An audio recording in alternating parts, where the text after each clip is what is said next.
Jauh di dalam hutan bisikan, keajaiban menari. Sinar matahari, berbintik-bintik dan cerah menembus dedaunan zamrud. Jamur kecil berwarna-warni mengintip dari batang kayu berlumut. Udara berdengung dengan nyanyian makhluk tak terlihat. Lila adalah salah satu peri seperti itu. Dengan sayap seperti cahaya bulan yang diputar dan gaun dari kelopak bunga yang dijalin, dia sekecil dan serapuh tetesan embun. Tapi Lila memiliki hati yang lebih besar dari tubuhnya yang mungil. Dengan lembut, Lila mengangkat ranting itu, membebaskan ulat bulu. Itu adalah makhluk yang cantik, dengan kulit hijau zamrud dan bintik-bintik emas kecil. "Silakan pergi, si kecil," bisiknya, memperhatikan ulat itu dengan senang hati merangkak pergi. Hatinya ringan, Lila melanjutkan perjalanannya. Dia membantu kepik yang tersesat menemukan jalan kembali ke sekelompok kepik merah cerah di atas daun. Dia memperbaiki jaring laba-laba yang robek oleh angin dengan jarum yang terbuat dari jarum pinus dan benang yang dipintal dari cahaya bulan. Saat dia terbang, Lila mendengarkan bisikan hutan. Pohon-pohon menceritakan kisah-kisah sihir kuno tentang peri-peri yang lucu dan peri-peri nakal. Hutan itu hidup dan Lila adalah bagian dari setiap napasnya. Tiba-tiba, suara baru mencapai telinganya, isak tangis pelan, dipenuhi dengan kesedihan dan ketakutan. Jantung Lila berdetak kencang. Dengan hati-hati, Lila mengikuti suara itu. Isak tangis itu semakin keras saat dia terbang lebih dalam ke dalam hutan. Dia terbang melewati landmark yang familiar, sungai yang mengalir deras, lengkungan batu berlumut, padang rumput kunang-kunang yang menari. Akhirnya, dia mencapai tempat terbuka yang bermandikan sinar matahari. Di tengah tempat terbuka itu duduklah sesosok kecil, meringkuk di bawah pohon willow yang menangis. Lila belum pernah melihat makhluk seperti ini sebelumnya. Itu kecil, bahkan lebih kecil dari Lila sendiri, dan memiliki kulit yang halus, tidak seperti makhluk berbulu di hutan. Makhluk itu mengenakan pakaian aneh berwarna cerah, sangat berbeda dari warna-warna tanah hutan. Saat Lila mendekat, dia menyadari dengan kaget bahwa makhluk itu sedang menangis. Air mata besar dan gemuk mengalir di wajahnya, meninggalkan goresan di kulitnya yang berdebu. Dengan takut-takut, Lila mendekati Tarzan. "Halo," bisiknya, suaranya selembut gemerisik sayap kupu-kupu. Makhluk itu, yang terkejut, menatap Lila dengan mata terbelalak yang berkaca-kaca. Dia tidak pernah membayangkan akan bertemu dengan makhluk seperti itu di hutan yang penuh misteri ini. Itu adalah seorang gadis kecil, dengan rambut sewarna sinar matahari dan mata sebiru langit musim panas. Dia tampak begitu rapuh dan tak berdaya di tengah hutan yang luas ini. Dia menatap Lila, mulutnya terbuka karena tidak percaya. Bagaimana mungkin ada makhluk sekecil dan seindah ini di dunia nyata?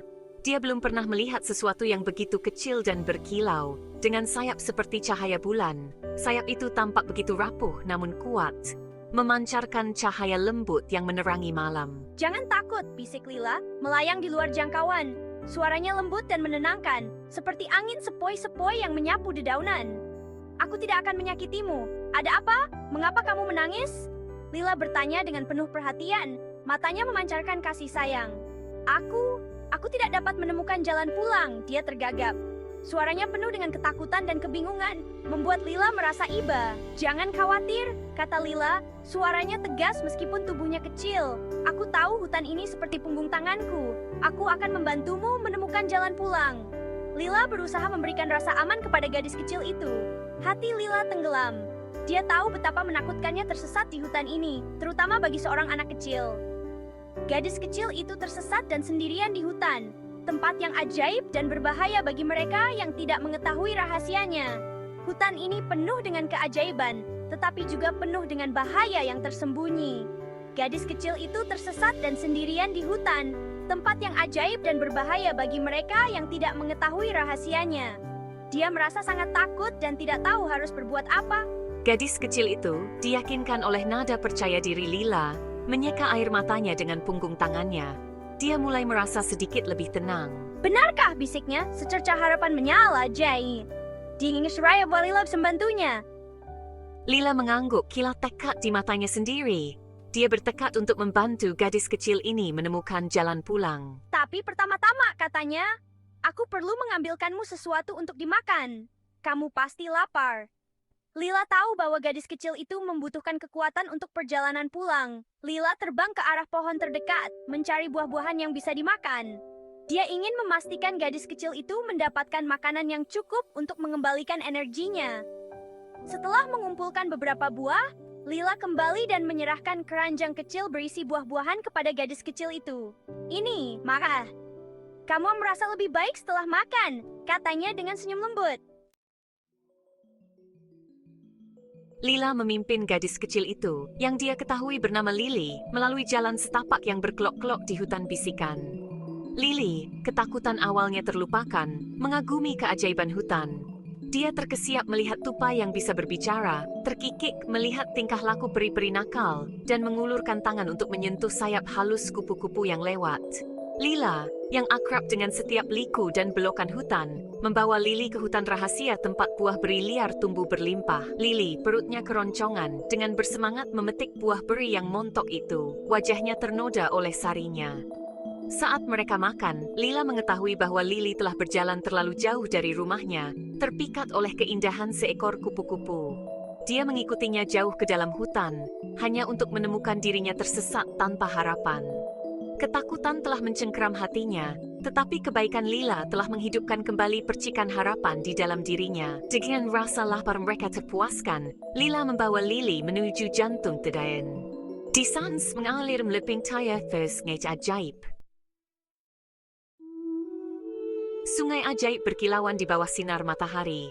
Airnya membisikkan rahasia setua waktu. Lily menatap dengan kagum terpesona oleh keindahannya. Lila berdiri di sampingnya, merasakan gelombang kebanggaan untuk hutannya yang tercinta. Sungai itu akan menunjukkan jalan pulang. Jelas Lila, suaranya nyaris seperti bisikan. Mengambil tangan Lily, Lila menuntunnya menuju tepi sungai. Airnya dingin dan jernih, permukaannya memantulkan kanopi daun di atasnya. Saat Lily mencelupkan jari-jarinya ke dalam air, riak menyebar keluar, semakin besar dan semakin besar, hingga membentuk gambar yang sempurna dari rumahnya. Sebuah pondok kecil dengan atap jerami dan taman yang dipenuhi bunga matahari. Itu rumahku, serunya, menunjuk ke gambar yang berkilauan di air. Ikuti sungai ke hilir, instruksi Lila, dan itu akan membawamu kembali ke rumahmu. Tapi hati-hati, dan jangan bicara dengan orang asing.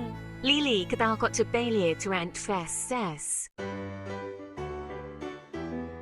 Dengan lambaian terakhir, Lily berbalik dan mengikuti aliran sungai ajaib. Lila mengawasinya pergi, senyum mengembang di wajahnya. Membantu mereka yang membutuhkan, baik itu ulat kecil atau gadis kecil yang hilang, memenuhi hatinya dengan sukacita. Itulah yang membuatnya menjadi dirinya, peri kecil dengan hati yang dipenuhi kebaikan. Berita tentang kebaikan Lila menyebar ke seluruh hutan bisikan seperti api. Pohon-pohon membisikkannya kepada angin, burung-burung menyanyikannya ke langit, dan hewan-hewan membawanya di dalam hati mereka. Lila, peri kecil yang telah membantu seorang anak manusia yang hilang, menjadi legenda. Kisahnya diceritakan dan diceritakan kembali di sekitar api unggun yang tak terhitung jumlahnya.